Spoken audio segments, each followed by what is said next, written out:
Hello icons. இன்னைக்கு நம்ம Lathika minute மேஜிக்கில் நம்ம பார்க்க போகிற டாபிக் என்னன்னு தெரியுமா? Democracy and equality. டெமோக்ரஸி அப்படின்றது மக்களாட்சி, இக்வாலிட்டி அப்படின்றது சம உரிமை. இந்த ரெண்டு டாப்பிக்கையும் நான் ஏன் இன்னைக்கு நம்மளோட லத்திகா மினிட் மேஜிக்கில் எடுத்திருக்கேன்னு தெரியுமா? ஏன்னா இன்னமும் நிறைய இடத்துல சம உரிமை இல்லாமல் இருக்குது. மக்களாட்சி தான் நடக்குது, ஆனால் சம உரிமை இல்லாமல் இருக்குது. சம உரிமையா என்ன சொல்ல வரீங்க? இன்னமும் நிறைய இடத்துல தவறுகள் நடந்துட்டு தான் இருக்குது. தீண்டாமை, நிறைய பிரச்சனைகள், நல்ல புரிதல் இல்லாமல் இருக்காங்க, படிப்பறிவு இல்லாமல், நிறைய பேருக்கு கல்வி இல்லாமல் நிறைய பாதிக்கப்படுறாங்க, நிறைய பேர் கஷ்டப்படுறாங்க. இது என்ன அப்படின்ட்டு எல்லா மக்களுக்குமே தெளிவான ஒரு புரிதல் இருக்கணும். பாமர மக்கள் என்ன பண்ணுவாங்க, இதை பற்றின அடிப்படை புரிதல் இல்லாமலே நிறைய பேர் இன்னும் வாழ்ந்துட்டுருக்காங்க. நான் ஏன் ஓட்டு போடணும், நான் ஏன் இதெல்லாம் பண்ணணும், இது பண்ணி என்ன மாற்றம் வரப்போகுது, இதில் என்ன அவசியம் இருக்குது? ஒரு பக்கம் இதனால் பாதிக்கப்பட்ட மக்களும் இருக்காங்க, இதனால் கஷ்டப்பட்டுட்ருக்காங்க. அவங்களுக்கு இதை பற்றின ஒரு புரிதல் வரணும் அப்படின்றதுக்காகவும் இன்னொருத்தவங்கள தவறான வழியில் நடத்தவும் கூடாது, தப்பான வழியில் யாரையும் புண்படுத்திடவும் கூடாது அப்படின்றதுக்காக தான் இந்த டாப்பிக்கை இன்றைக்கி நம்ம சேனலில் நம்ம எடுத்து சொல்கிறதுக்காக வந்திருக்கோம். இந்த டாபிக் கிட்ஸாக இருக்கலாம், அடல்ட்ஸாக இருக்கலாம், இல்லை எல்டர் ஒன்னாக இருக்கலாம், யாராக வேணா இருக்கலாம். எல்லாருக்குமே இதை பற்றின அண்டர்ஸ்டாண்டிங் இருக்கணும். சிறியவர்கள் முதல் பெரியவர்கள் வரை இதை பற்றின நல்ல புரிதல் இருக்கணும் அப்படின்றதுக்காக தான் டெமோக்ரஸி அண்ட் இக்வாலிட்டி, மக்களாட்சி மற்றும் சம உரிமை, இதை பற்றி இன்றைக்கி நம்மளோட சேனலில் பேச போகிறோம். மக்களாட்சி, டெமோக்ரஸி அப்படின்னா என்ன? மக்களாட்சியா என்ன நடக்கும்? மக்களாட்சியா அப்படின்னா மக்கள் அவங்களுடைய தலைவனை தேர்ந்தெடுக்கிற ஆற்றல், பலம், சக்தி, இது எல்லாமே மக்களுக்கு இருக்குது. மக்களுக்கு அந்த உரிமை இருக்குது. People have the rights to choose their leader. அவங்களுக்கு அவங்களுடைய தலைவனை தேர்ந்தெடுக்கக்கூடிய உரிமை மக்களுக்கு இருக்கு. எப்படி தேர்ந்தெடுப்பாங்க? எந்த முறையில் மக்கள் அவங்களுடைய தலைவனை தேர்ந்தெடுக்க முடியும்?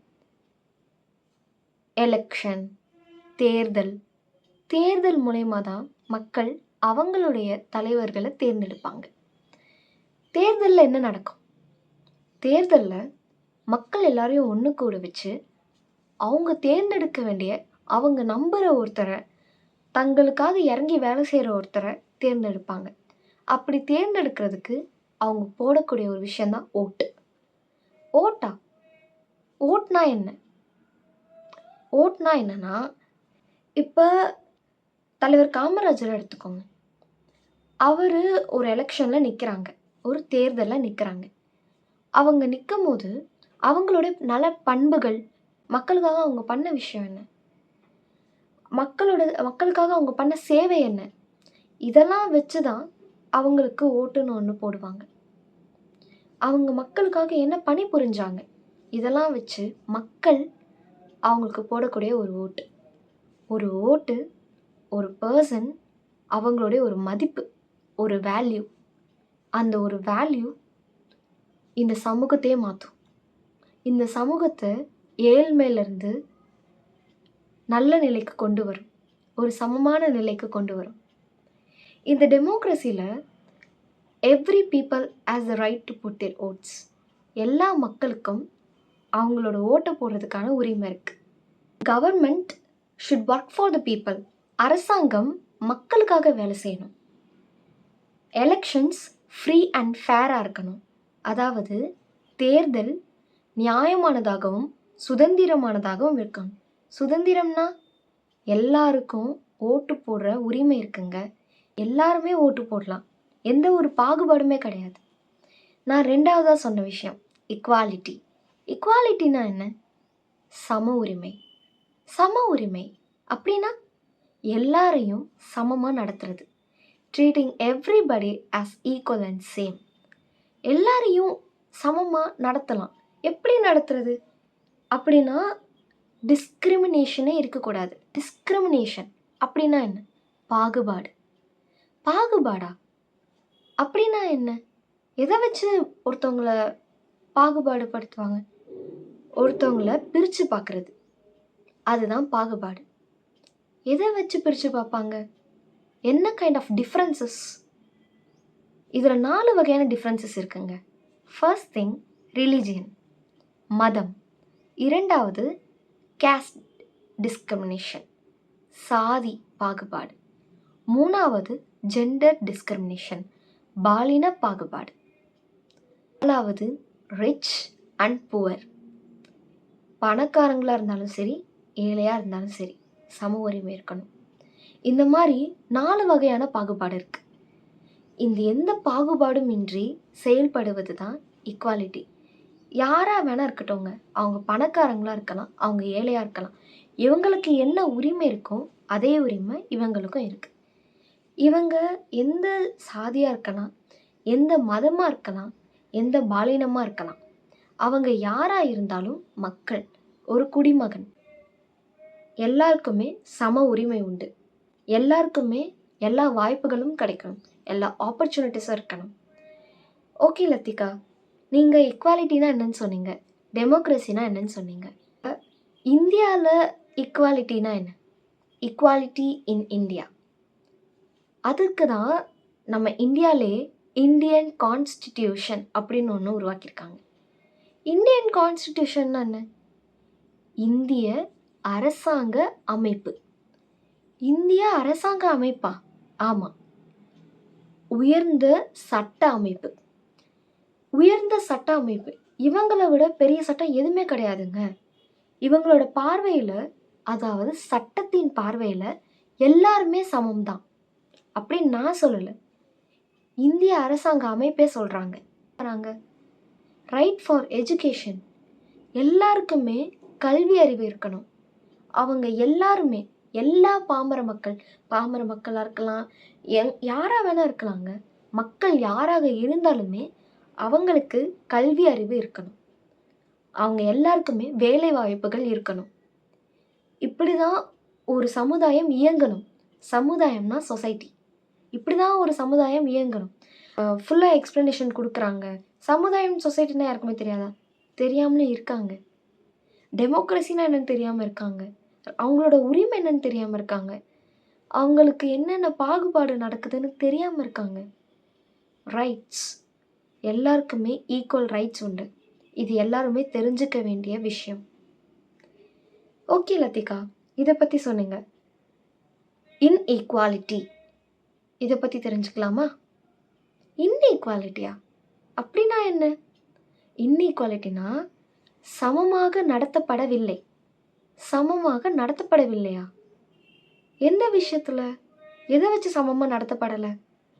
சமமாக நடத்தப்படவில்லை அப்படின்னா இதில் டிஸ்கிரிமினேஷன், பாகுபாடுகள் இதுலேயும் இருக்குது. எதை வச்சு பாகுபாடுலாம் செய்கிறாங்க? அன்டச்சபிலிட்டி, தீண்டாமை ஒரு சாபம். தீண்டாமை அப்படின்னா ஒருத்தவங்களுடைய வாய்ப்புகள், அவங்கக்கிட்ட இருக்கிற விஷயத்தை வச்சு ஒருத்தவங்கள பாகுபாடு பண்ணுறது, அதை வச்சு ஒருத்தவங்கள தவறான முறையில் நடத்துறது, ஒருத்தவங்கள கஷ்டப்படுத்துறது, இது எல்லாமே தவறு. தீண்டாமை ஒரு தவறான விஷயங்க. தீண்டாமைன்ற ஒன்று இருக்கவே கூடாது. இரண்டாவது ஜெண்டர் டிஸ்கிரிமினேஷன்.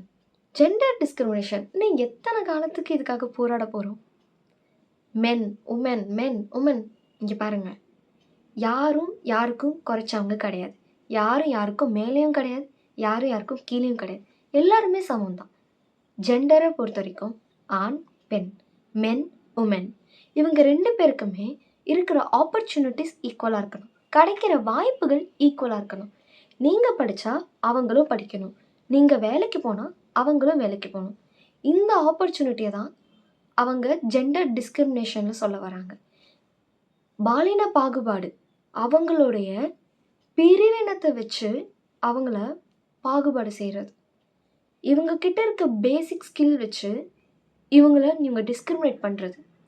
டிஸ்கிரிமினேஷன் அப்படின்ற ஒன்று, பாலின பாகுபாடு அப்படின்ற ஒன்று இருக்கக்கூடாது. ஃபர்ஸ்ட் திங் அன்டச்சபிலிட்டி இன்இக்வாலிட்டியில். ரெண்டாவது விஷயம் ஜெண்டர் டிஸ்கிரிமினேஷன். மகளிருக்கு அவங்களுக்கு தேவையான உரிமை வேணும்னு எதை சொல்கிறாங்க தெரியுமா? எங்களுக்கு கல்வி அறிவு வேணும், எங்களுக்கு எஜுகேஷன் நீட் வேணும். ரெண்டாவது எங்களுக்கு வேலை வாய்ப்புகள் வேணும், இவங்களுக்கு என்ன வேலை வாய்ப்புகள் கிடைக்குதோ அது எங்களுக்கு வேணும். மூணாவது பொவார்ட்டி, ஏழ்மை. பொவார்ட்டியா, ஏழ்மையா, அப்படின்னா என்னன்னு கேட்குறதுக்கு ஒரு சிலர் இருக்காங்க. பொவார்ட்டின்னா என்னன்னு தெரிஞ்சுக்கோங்க. ஏழ்மைனா இதுலேயே 2 வகை இருக்குது. ஒன்று அப்சல்யூட், இன்னொன்று relative. Absolute poverty, relative poverty. Absolute பொவார்ட்டினா என்ன? அதாவது ஒரு basic need, food, shelter, dress, இது எதுவுமே இருக்காது. அதாவது வாழ்வதற்கான அடிப்படை வசதிகளே இல்லாமல் இருக்கிறதுக்கு பேர் தான் அப்சல்யூட் பொவார்ட்டி. ஓகே, ரெண்டாவது ஒன்று சொன்னேன், ரிலேட்டிவ் பொவார்ட்டி. அப்படின்னா என்ன? ரிலேட்டிவ் பொவார்ட்டி அப்படின்னா சராசரியாக இந்த சமூகத்தில் வாழ்கிறதுக்கான தேவைகள் விட குறைவாக இருக்கிறது. அதுதான் ரிலேட்டிவ் பொவார்ட்டி. ஓகே லத்திகா, அப்சல்யூட் பொவார்ட்டி சொல்கிறீங்க, ரிலேட்டிவ் பொவார்ட்டி சொல்கிறீங்க, இதெல்லாம் எதனால் சொல்ல வரீங்க? சமமாக நடத்தப்படவில்லைன்னு சொல்கிறாங்க. அது இந்த 3 விஷயத்தை வச்சு தான். ஒன்று ஜெண்டர் டிஸ்கிரிமினேஷன், இன்னொன்று அன்டச்சபிலிட்டி, இன்னொன்று பொவார்ட்டி. அன்டச்சபிலிட்டினா தீண்டாமை. ஒருத்தவங்களோட சாதியை வச்சோ, ஒருத்தவங்களோட மதத்தை வச்சோ, ஒருத்தவங்களோட வசதியை வச்சோ அவங்கள கஷ்டப்படுத்துறது, அவங்கள புண்படுத்துறது, அவங்களுக்கு தேவையான வசதிகளை கிடைக்காம விடுறது, அவங்களுக்கு தேவையான வாய்ப்புகளை கிடைக்காம வைக்கிறது, இது எல்லாமே தீண்டாமை. சரி, ஜெண்டர் டிஸ்கிரிமினேஷன், பாலின பாகுபாடு, பெண் ஆண் இருவரும் சமம், அவங்களுக்கு தேவையான வாய்ப்புகள் பொறுத்து 2 பேருக்குமே சமமான வாய்ப்புகள் கிடைக்கணும். மூணாவது பொவார்ட்டி, ஏழ்மை. இந்த ஏழ்மை இல்லாமல் எல்லாருக்குமே அவங்களுக்கு தேவையான வசதி, தேவையான விஷயம் என்னங்க? உணவு. ரெண்டாவது அவங்களுக்கு தேவையான ஒரு ஷெல்டர், ஒரு வாழ்விடம். மூணாவது அவங்களுக்கு தேவையான ஒரு உடை, போட்டுக்கிறதுக்கு ஒரு உடை. இது 3மே வேணுங்க பொவர்ட்டி இல்லாமல் இருக்கிறதுக்கு. சரி லத்திகா, இதெல்லாமே பார்த்தாச்சு, ரைட். எதுக்கு டெமோக்ரஸியும் ஈக்குவாலிட்டியும் ஒன்று சேர்க்குறீங்க? ஈக்குவாலிட்டி இல்லாமல் டெமோக்ரஸி கிடையாது. டெமோக்ரஸி அப்படின்றது மக்களாட்சி, ஈக்குவாலிட்டி அப்படின்றது சம உரிமை. இந்த மக்களாட்சியும் சம உரிமையும் ஒன்று சேராமல் ஒரு நல்ல சமுதாயம் உருவாகாது. Equality, without equality democracy is not fair. Equality என்ன சொல்லுது தெரியுமா? Equality ensures everyone's voice is heard. அதாவது எல்லாரோடைய குரல்களும் கேட்கணும். மக்களுங்க எல்லாரும் மனுஷங்க, எல்லா குடிமகனோட குரலுமே கேட்கணும். அதுக்கு தான் அரசாங்கமே செயல்படு. அவங்க எந்த இடத்துலேருந்து வந்திருக்காங்க, அவங்க எப்படிப்பட்ட மனுஷங்க, எதுவுமே கிடையாதுங்க. எல்லாருமே மனுஷங்க. எல்லா குடிமகனுக்குமே எல்லா உரிமையும் இருக்குது. எல்லா குடிமகனுக்கும் அவங்களுக்கு தேவையான கல்வி அறிவு வேணும், அவங்களுக்கு தேவையான வேலை வாய்ப்புகள் வேணும். எல்லாருக்குமே எல்லா விஷயமே சமமாக இருக்கணும். நீங்கள் தான் இந்த விஷயத்தில் முன்னெடுத்து எல்லாருக்கும் சமமாக நடத்தணும். எல்லாருமே யாரும் யாரை விட உயர்ந்தவங்களும் கிடையாது, யாரும் யாரை விட தாழ்ந்தவங்களும் கிடையாது. எல்லாருமே சமமானவங்க தான். எல்லாருமே சமமாக தான் பார்க்கணும், சமமாக தான் நடத்தணும், சமமாக தான் பேசணும். நம்மளை பார்க்குற ஒரு சக மனுஷன்கிட்ட அவங்கள ஒரு மனுஷனாக பார்க்கணும். ஹியூமனிட்டியோட தான் வாழணும். ஒரு சக மனுஷனுக்கு கிடைக்க வேண்டிய எல்லா உரிமையுமே நம்ம கொடுக்கணும். ரெஸ்பெக்ட், மரியாதை, ஒரு சக மனுஷனுக்கு கொடுக்க வேண்டிய மரியாதையும் கொடுக்கணும். இதுதாங்க ஒரு ஈக்குவாலிட்டியில் ஒரு கொடுக்க வேண்டிய விஷயம். Respect for everybody. சொல்லுவாங்க, எல்டர்ஸை ரெஸ்பெக்ட் பண்ணுங்க, வீட்டில் இருக்கிற எல்லா எல்டர்ஸையும் மதிங்க, சக மனுஷனையும் மதிக்கணும். Respect for each and every people in the society. இந்த சமூகத்தில் இருக்கிற ஒரு குடிமகனையும் ஒரு சிட்டிசனையும் மதிக்க வேண்டியது நம்மளுடைய பொறுப்பு. ஒரு நிலையான சமுதாயம் எப்படி லத்திக்கா உருவாக்குறது? எப்படி நம்ம ஒரு நிலையான சமுதாயத்தை நம்ம நிலைநாட்டுறது எப்படி அப்படின்னு கேட்டிங்கன்னா, தேர்தல் கண்டிப்பாக நடக்கணும், எலெக்ஷன் நடக்கணும், ஓட்டிங் நடக்கணும். எல்லாரோட ஓட்டிங்குமே அதில் இருக்கணும். ஆல்ரெடி சொன்னேன், ஒரு ஓட், ஒரு பர்சன், ஒரு வேல்யூ. ஒரு ஓட்டு, ஒரு மனுஷன், ஒரு குடிமகன், அவங்களுக்கு கிடைக்கிற ஒரு மதிப்பு. நம்மளோட மதிப்பு தாங்க அந்த ஓட்டு. அந்த ஓட்டில் டிக்னிட்டி இருக்குது, அவ்வளோ ஒரு ரெஸ்பெக்ட் இருக்குது, நம்மளுக்குன்னு கொடுக்கப்பட்ட ஒரு மதிப்பு. எல்லாருமே ஓட்டு போடணும். எல்லாருக்குமே நம்மளுக்கு தெரியுங்க, நம்மளோட ரெப்ரசன்டேட்டிவ், அதாவது ஒரு பிரதிநிதியை மக்களாக தேர்ந்தெடுத்து நம்மள ஒரு மனுஷனை, சக மனுஷனை தான் நம்ம அங்கே நமக்கான தலைவனாக சூஸ் பண்ணுறோம். அப்படி சூஸ் பண்ணுற அந்த தலைவர் நமக்காக, அரசாங்கம் நமக்காக இறங்கி வேலை செய்யணும், மக்களுக்காக இறங்கி வேலை செய்யணும். இதுக்காக தான் இந்த மக்களாட்சியே நடக்குது. இதை தெரிஞ்சுக்கோங்க. மக்களாட்சியில் ஏழ்மை இருக்கக்கூடாது, மக்களாட்சியில் இன்இக்வாலிட்டி இருக்கக்கூடாது. எல்லாருக்குமே எல்லா வாய்ப்புகளும் கிடைக்கணும், எல்லாருமே மரியாதையாக நடத்தப்படணும். இப்படி தான் நம்ம ஜனநாயகம் வேலை செய்யணும். முக்கியமாக தெரிஞ்சுக்கோங்க, லா ப்ரொடெக்டிங் சிட்டிசன்ஸ், அதாவது சட்டம் எல்லா குடிமகனையும் பாதுகாக்க வேண்டும். சட்டங்கிறது எல்லா குடிமகனையுமே பாதுகாக்கணுங்க. ஒரு தனிப்பட்ட நபருக்காகலாம் வேலை செய்யாது. இந்த கண்ட்ரியில் வாழ்கிற எல்லா குடிமகனையுமே பாதுகாக்க வேண்டியது அந்த சட்டத்தோட பொறுப்பு. இப்படி தான் வேலை செய்யணும். ஃபர்ஸ்ட் திங், ஓட்டிங் நடக்கணும். ரெண்டாவது விஷயம், ஜெண்டர் டிஸ்கிரிமினேஷன் இருக்கக்கூடாது. மூணாவது விஷயம், எல்லாருக்கான ஆப்பர்ச்சுனிட்டிஸுமே எல்லார் கையிலுமே இருக்கணும், எல்லாருக்குமே கிடைக்கணும். எந்த ஒரு மூளை இடுக்கில் இருந்தாலுமே அவங்களுக்கு தேவையான வாய்ப்புகள் அவங்க கையை கொண்டு போய் சேரணும். முக்கியமாக தெரிஞ்சுக்கோங்க, டெமோக்ரஸி அப்படின்றது பீப்புளோட பவர், மக்களோட ஆட்சி. ரெண்டாவது, ஈக்குவாலிட்டி, சம உரிமை, எந்த ஒரு பாகுபாடும் இன்றி செயல்பட வேண்டும். இது ரெண்டுமே நம்ம தெரிஞ்சுக்கிட்டு தான் மற்றவங்க கிட்ட நடக்கணும். இவங்க எப்படிப்பட்டவங்க, இவங்க எந்த இடத்துலேருந்து வந்திருக்காங்க, இவங்க எந்த மதத்தை சார்ந்தவங்க, எந்த கேஸ்ட்டை சார்ந்தவங்க, இவங்க பணக்காரங்களா ஏழையா, இவங்க என்ன ஜெண்டர், இது எதுவுமே இருக்கக்கூடாது. இவங்களுக்கு என்ன மதிப்பு இருக்கோ எல்லாருக்கும் அதே மதிப்பு இருக்கணும்.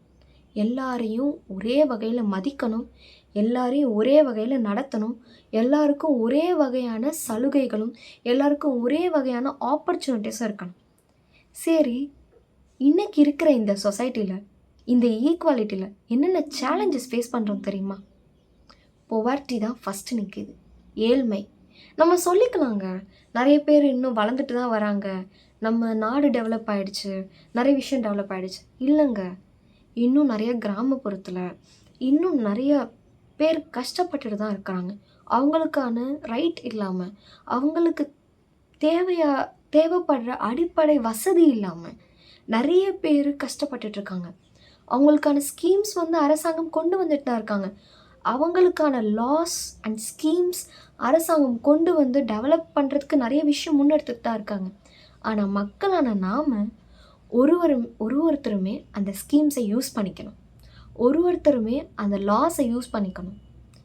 ஏங்க, அது நம்மளுக்காக கொடுத்ததுங்க, அப்போ நம்ம தான் அதை யூஸ் பண்ணிக்கணும். நம்ம தான் ஒருத்தரையும் மரியாதை கொடுத்து நடத்தணும், ஒருத்தரையும் ரெஸ்பெக்ட் கொடுத்து நடத்தணும். ஸோ மை டியர் ஐகான்ஸ், நான் நம்மளோட ஐகான்ஸ் எல்லாருக்குமே சொல்ல வர்றது என்ன விஷயம் தெரியுமா? நம்ம எல்லாரையும் மதிக்கணும், யாரையும் புண்படுத்தாதீங்க, யாரையும் கஷ்டப்படுத்தாதீங்க.